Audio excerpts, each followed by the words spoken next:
office, and Major Gabbard would also be the first Iraq War veteran to serve as commander-in-chief.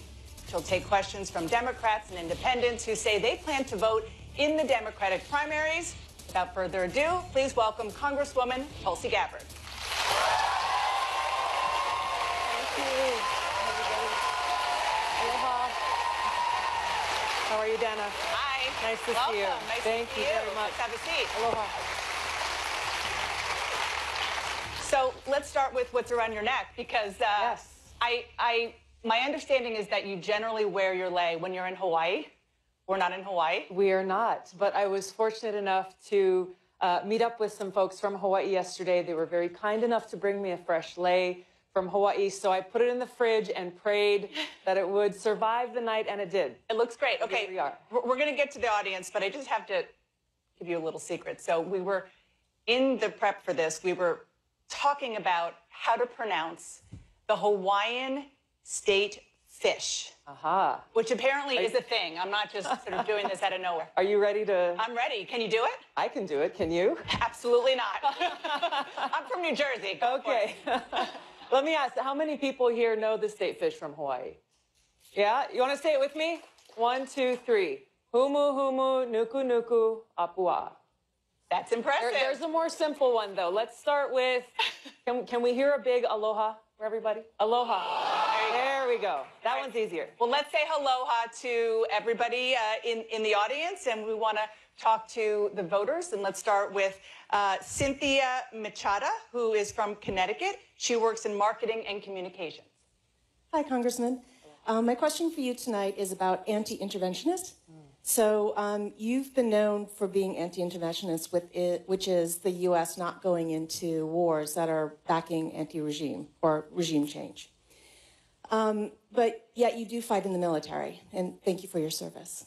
But my question for you is, how can you be both an anti-interventionist and also serve in the military? Thank you. Thank you very much for this important question that is personal to me, but is important to all of us as Americans. I'm a soldier. I have served now in the Army National Guard now for nearly 15 years.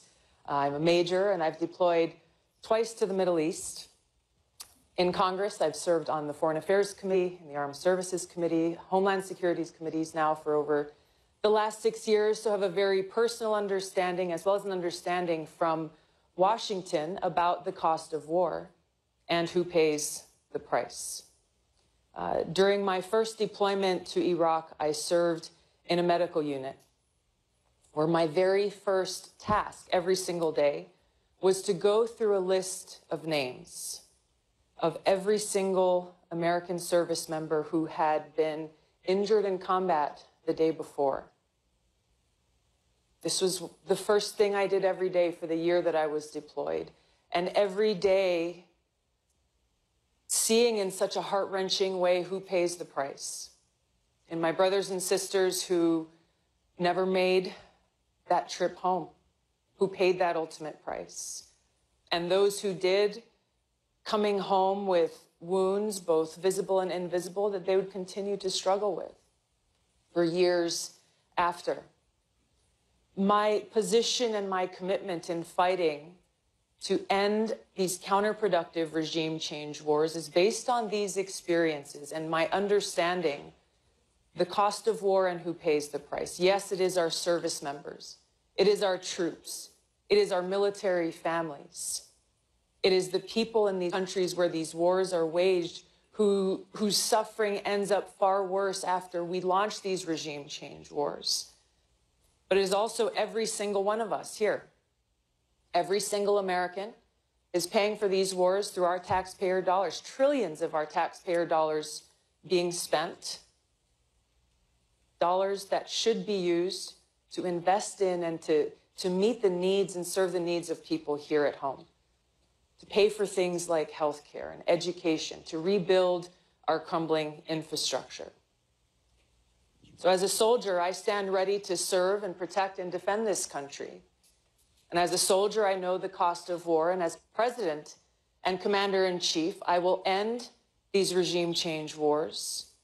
I will work to end this new Cold War and this nuclear arms race that is costing us trillions. And again, take those resources, those limited resources, and use them to serve the needs of people here. Which wars would you end when you're talking? I mean, that's a lot that you just laid out there. It is a lot, but this is the threat that we're facing. Regime change wars that we are seeing still being carried out in Syria. Regime change wars that this current administration is threatening to carry out in countries like Venezuela, laying down the groundwork to carry out a regime change war in Iran. We see throughout decades how this policy has persisted through both Democrat and Republican administrations and the negative impact that these wars have caused. Congresswoman, you mentioned Syria. We actually have a question on that. I want to bring in Jessica James, a consultant from New Jersey. Thank you. Do you remain skeptical, as you were in 2017, that Bashar al-Assad used chemical warfare against Syrian civilians? I want to correct that because there's been some misunderstanding. There have been reports showing that chemical weapons have been used in Syria, both by the Syrian government as well as different terrorist groups on the ground in Syria. The skepticism and the questions that I raised were very specific around incidents that the Trump administration was trying to use as an excuse to launch a U.S. military attack in Syria. Now, I served in a war in Iraq, a war that was launched based on lies, and a war that was launched without evidence. And so the American people were duped. So as a soldier, as an American, as a member of Congress, it is my duty and my responsibility to exercise skepticism anytime anyone tries to send our service members into harm's way or use our military to go in and start a new war. May I just ask a follow about that? Because, Congresswoman, the Defense Department, the United Nations agree that the Assad regime used chemical weapons against its own people. So, as president, would you trust the conclusions of your government? Well, like I said, we have in our recent past a situation where our own government told lies to the American people and to the United Nations, for that matter, to launch a war. So what I'm saying is it is our responsibility to exercise due diligence, to ask the tough questions, to get the evidence before we make those very costly decisions about how and when and where our military is used. While we're on the topic of Syria, this week, Syrian refugees in Jordan, they requested that the first international criminal court case against the Syrian government commence. You met Bashar al-Assad in 2017. Do you believe that Assad is a war criminal? I think that the evidence needs to be gathered. And as I have said before, if there is evidence that he has committed war crimes, he should be prosecuted as such. But you're not sure now?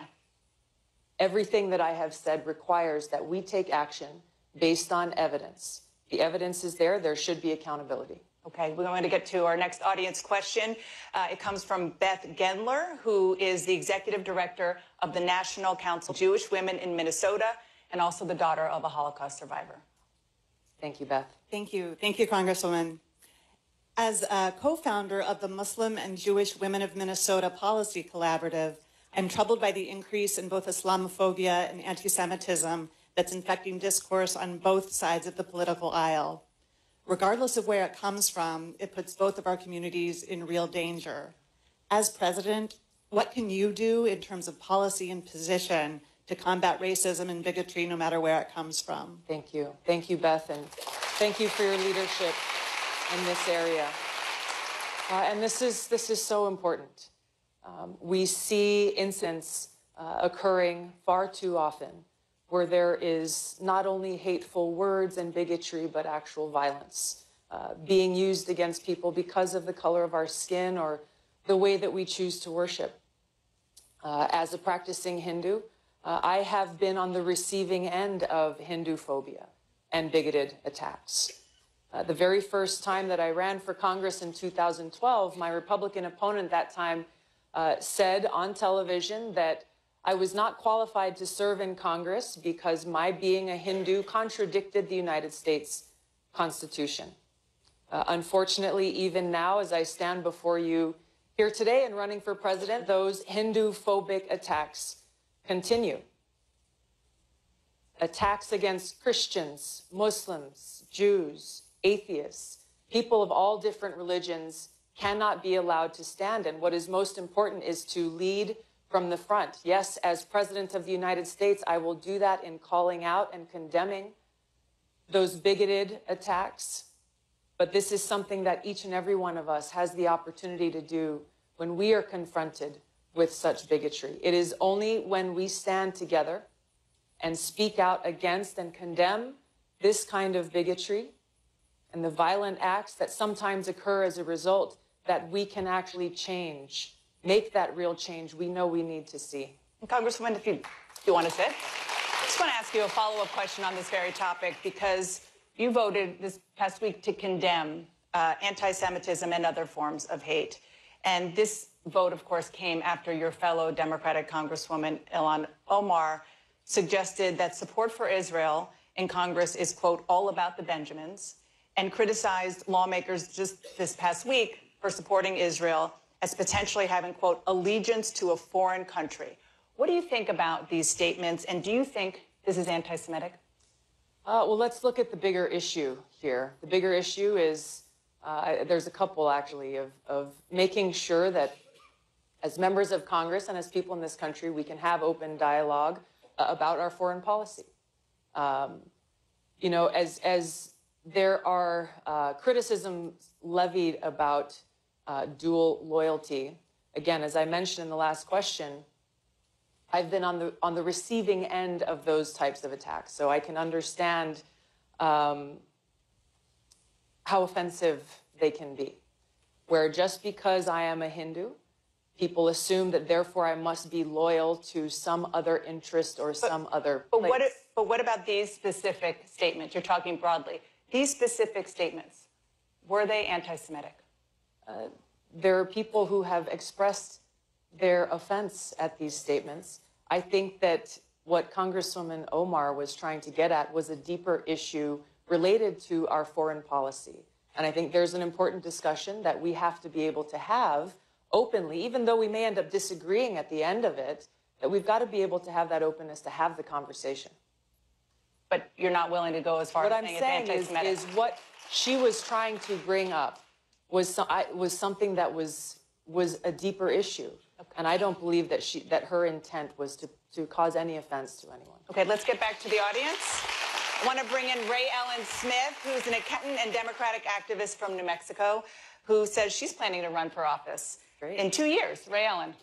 Thank you. Thank you so much. My question is about Medicare for All, something that intrigues me quite a bit. My question specifically is, what is your position on Medicare for All and the impact it might have to the insurance industry, thousands of jobs being lost, and a potential large segment of our economy vanishing? Yeah, sure. Thank you for stepping up to run for office when you do. That's an important thing. I support Medicare for All, and I want to tell you why. It is unacceptable that in our country we pay far more for healthcare than any other country in the world, yet we have far worse outcomes than any other country in the world. We have to look at why that is, and we have to understand that in this country, it's unacceptable for anyone to be sick and in need of care and not able to get that care simply because they don't have enough money. So Medicare for All, which we are paying right now with the high cost of health care that we are paying, Medicare for All would take out that insurance company that we are writing a big check to every month, and instead we would be able to lower that cost of health care by taking out that bloated administrative fees and the heavy profits that insurance companies are making on the backs of sick people in this country, and instead write that check for Medicare for All, where we would have that coverage for everyone. There's a lot of things that we have to look at what are driving the high cost of health care. So on its own, Medicare for All is not going to solve everything. We have to address the high cost of prescription drugs. Right now, Medicare today still can't negotiate with prescription drug companies to bring down that cost of health care. That has to change. Being able to re-import drugs from places like Canada at a cheaper price is something that we have to be able to do. Focusing on preventive health care and trying to make it so that less people are getting sick in the first place is a great investment that we can make in this country. So I believe that we have to come at this from a comprehensive approach, from a holistic approach, as we look to bring down the cost of health care and make sure that everyone who needs that care, who wants that care, is able to access it. Can I just drill down on this just to make sure I'm hearing you right? Do you believe that all private insurance should be eliminated? I don't. I think Medicare for all, in and of itself, by providing that care, that basic level of care, which would include dental and vision to people, would take away that insurance middleman, that high cost that we are paying right now.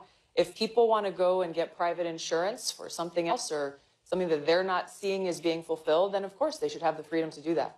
What would that insurance be for? Because, you know, the argument is that if you go that far, that then the private insurance markets will bottom out. Well, the thing is, today, insurance companies are not allowed to offer coverage for things that are already covered by Medicare today. So by expanding Medicare for all, this wouldn't change that. If there are other services or other needs that insurance companies see that they have an opportunity to fill and that people would want, then this is a free country. They'd be able to do that. Let's get back to the audience. I want to go now to Joseph Jaffe, a marketing consultant from Connecticut. Joseph. Aloha. Hello, and thank you for taking my question. I believe the 2020 general election is going to be a single issue vote, and that single issue is going to be socialism. Right now, the Democratic legacy is being warped and repositioned as a socialist agenda. So, Congresswoman, my question for you is as follows. How will you counter this perception? Because as they say in marketing, perception is reality. Yeah. And in doing so, restore the democratic ideals to their original truths. Yeah. It's an important question, and we do this by not falling into this trap of labels that is being set and focusing first and foremost on the people. So you can, and people use all kinds of labels to name this or to name that. And if you pay attention, you'll notice the only reason they're using those labels is to try to pit one group of us against the other, is to try to tear one part of our country away from the other, to divide us as a nation. This goes against the very principles that our founders had for us as a United States of America. And so it's important for this reason and for every other reason why we get into public service to focus first and foremost on serving the people of this country by providing the services and the care, the best care that we can, meeting those needs, working together, bringing the diverse ideas that we have to find that best solution, whether those ideas are coming from Democrats or Republicans or independents, taking away all of those barriers and say, how can we best serve? That is our mission, and that's what I'll deliver on as your president. Thank you. Thank you. Congresswoman, I understand what you're saying about labels, but that's how we define and understand where people come from ideologically and philosophically. So what about capitalism? Are you a capitalist? See, here's the thing with all these labels and as you said, how they're used to define people and where they're coming from.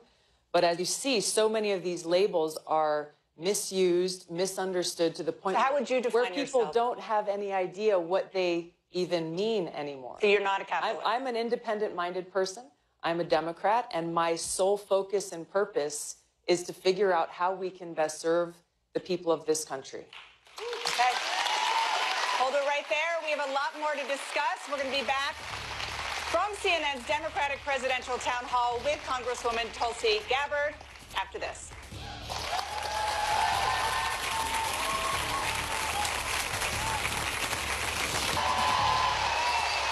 Welcome back to CNN's Democratic Presidential Candidate Town Hall with Congresswoman Tulsi Gabbard. In the first segment, you were talking about your faith, your Hindu faith, and we have a question from the audience about that. Joseph Ramirez, an audio and visual technician from right here in Austin.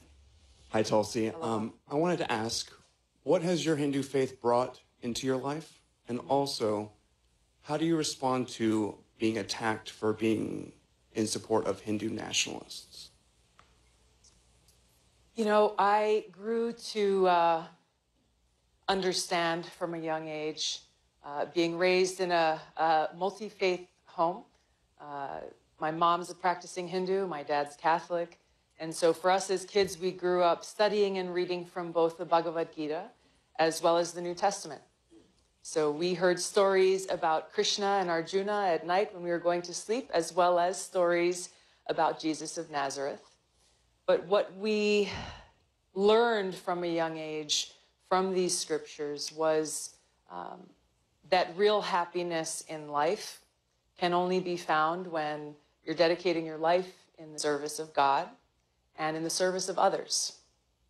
Truly finding ways, no matter what path we chose in life, to make a positive impact on those around us and to be good stewards of our home, to take care of this planet. So throughout my life, I have done my best in different ways to be able to do that, to dedicate my actions, whether it was environmental work in Hawaii as a teenager, running for state house in Hawaii when I was 21 years old, served on the city council, and then of course now in Congress, as well as serving as a soldier in the Army National Guard. I want to address the second part of your question, though.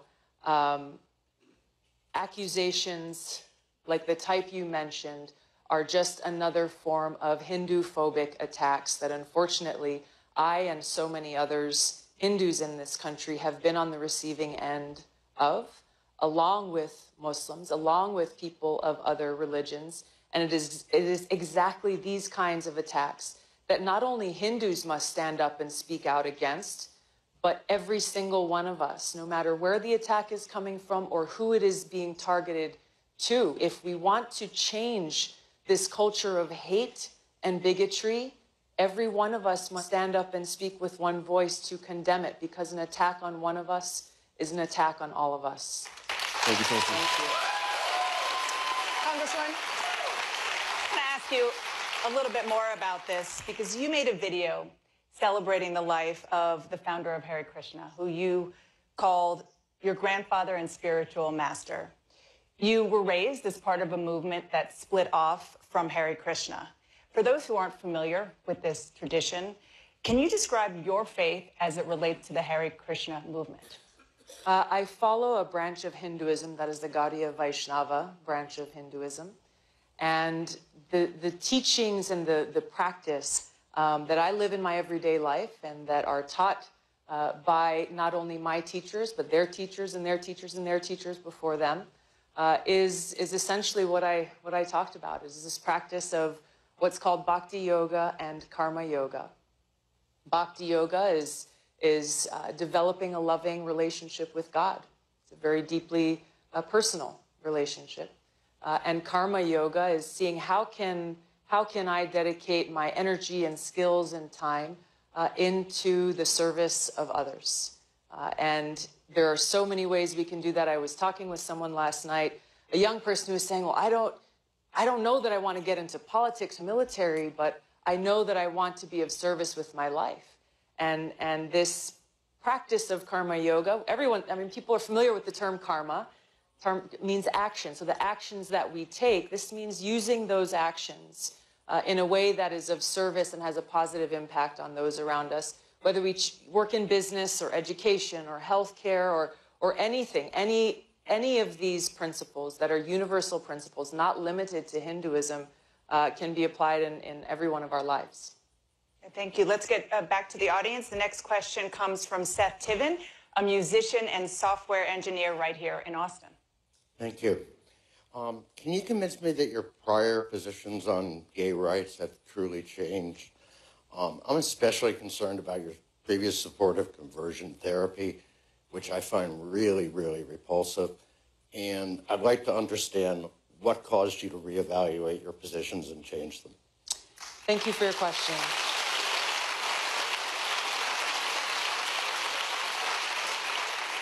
I want to correct the record on something that's very important that you raised. I personally never supported any kind of conversion therapy. I never advocated for conversion therapy. And frankly, I didn't even know what conversion therapy was until just the last few years. I think it was when I was first running for Congress when someone was asking me about it. I was raised in a very socially conservative home. My father is Catholic. He was a leading voice against gay marriage in Hawaii during that time. Again, I was very young, but these were the values and the beliefs that I grew up around. My own personal journey, as I went out in different experiences in my life, especially going and deploying to the Middle East, where I saw firsthand the negative impact of a government attempting to act as a moral arbiter for their people, dictating in the most personal ways how they must live their lives. And so it caused me to confront that contradiction, where as a soldier standing for freedom for all people here in this country, but also how that contradicted with some of those values and beliefs that I grew up with. I also served with gay and lesbian and trans service members, and we became very good friends and knew in the most deep and visceral way that I would give my life for any one of them. And I knew that they would do the same for me. Serving there overseas, being in a place where race or religion or orientation, these were things that didn't matter because we were focused on our mission of service. So these experiences caused me to go through some soul searching myself. And so I ask you to look to my record in Congress now for over 6 years, where it is a reflection of what is in my heart, and it's a reflection of my commitment to fight for equality for all people. I have a 100% legislative rating from the Human Rights Campaign that reflects on a whole variety of issues and pieces of legislation how I have carried through on that commitment, which will continue as President and Commander-in-Chief. I want to go now. Our next question comes from Joy Craig, a retired U.S. Marine officer who fights against sexual assault in the military. Thank you very much. Aloha, Thank you for your Congresswoman. service. Thank you for yours. As one woman officer to another, I'd like to know what you would like to do to stop sexual assault in the military. And as Commander-in-Chief, will you commit to signing the Military Justice Improvement Act should it come across your desk? Yes.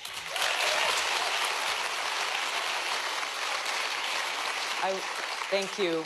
I led the introduction of the Military and Justice Improvement Act in the House of Representatives, so absolutely I would sign it into law as your President and Commander-in-Chief. As a fellow service member, we have lived through experiences ourselves and things that our fellow brothers and sisters in uniform have gone through.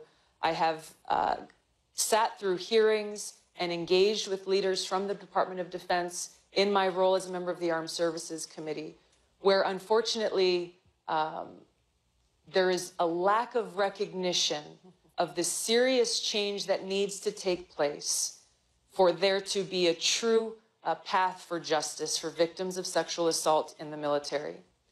I believe that we still today don't know how rampant sexual assault in the military is, because there is still a fear of retaliation, there is a stigma, and people who don't want to be known as that one. She or he is that one who went against the team, who turned their back. You know exactly what I'm talking about. And we know people ourselves who have gone through this and felt like they had no place to turn. So this legislation is so important because it provides that path outside of the chain of command where you know that there is no one, whether it's your team leader or platoon leader or your first sergeant or your commander, there is no one who will be able to stop your pursuit of justice and accountability if you're a victim of assault in the military. This is such an important issue. Thank you for raising it. It's one that I'm going to continue to fight for. Thank you.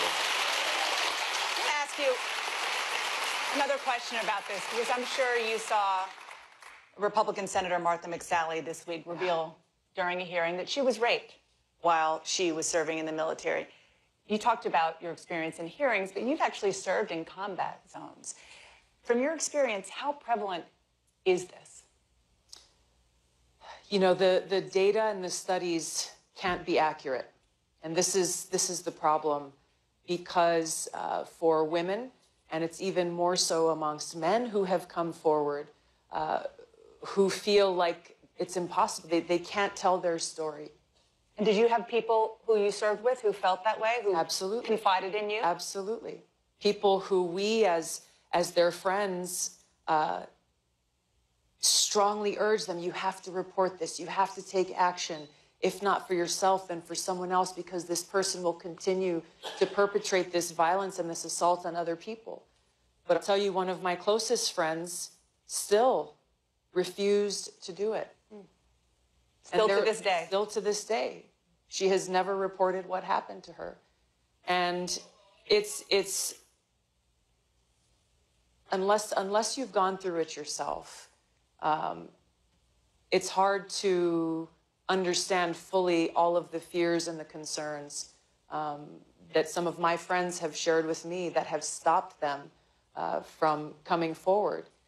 The kinds of attacks, the kinds of assumptions that are made against people who do, and the kind of stigma that ends up hanging over their shoulders where, hey, maybe they were Soldier of the Year and they were great at their job and they accomplished their mission, but now all of a sudden, all of that falls away because they come forward and this is what they're known for. So yes, we have to pass legislation. We have to change our laws to make sure that this accountability is there and that this independent, transparent path towards justice exists. But it's a bigger challenge that we've got to face as a country that not only impacts the military, but it impacts our college campuses. It impacts us in the workplace, in every part of our society where it is still not a safe place to be able to come forward if you're a victim of these kinds of attacks and know that change will happen. Thank you for that. I want to go again to the audience. Our next question comes from Paul Hinkey, a software developer from Los Angeles. Aloha, Paul. Hi. We, as a people, have really benefited greatly from the capacity of science to make predictions about an unknown future. Climate science predicts that this century we will suffer catastrophic consequences of accelerating global warming. Yet the government's response has been to turn a blind eye. Why does this issue not have more political traction, and with what urgency will you address it if you are elected president? Yeah, thank you. You know, before I ran for Congress, I served on our Honolulu City Council, a district that is one of the largest city councils in the country, represented close to 100,000 people. And one of the things that we went through in our deliberations and bringing in experts and meeting with planners, city planners, was the impact of climate change on our home as an island state. This wasn't some far-off theory or some possibility in the next generation that people might have to face. This was in the next 10, 15, 20 years, how much are the sea levels going to rise that are going to start taking over our communities? And we're seeing this now. There was just a resolution passed in Hawaii calling for an emergency because homes and roads are being eroded because of these rising sea levels in the ocean. So we know how urgent this is, as do many people in this country. I think there are a number of reasons we can look to why Washington hasn't taken this more seriously, and I think one of the big ones is the big influence of money in politics, as well as industries like the fossil fuel industry continue. You have high-powered lobbyists who try to block and get in the way of real legislation being passed. But this is something that will require us as people to stand up and make sure that our voices are heard to the leaders of this country to understand the seriousness of this threat and how bold action must be taken to protect us, to protect our home and our planet and our future. Yes, there are things that we can do in our everyday lives to try to make this change, but this really needs to happen at the national level, and it needs to happen at the global level. Even if we made the kind of change we need to see, the radical change we want to see here in this country to to completely get off of fossil fuels and invest in green economy and sustainable infrastructure and make the kinds of changes we want to see, that still will not have enough of an impact unless we are seeing these kinds of changes also being made in other countries in the world. This is why it's so important that we have relationships with these other countries that are based on cooperation, so that we can talk about how we can protect our environment, how we can protect our future. If we can't have those conversations, then there's no possibility for progress there. Congresswoman, thank you for that. We have a lot more to come, but we're going to take a quick break, and we'll be right back with more from CNN's Democratic Presidential Candidate Town Hall with Congresswoman Tulsi Gabbard.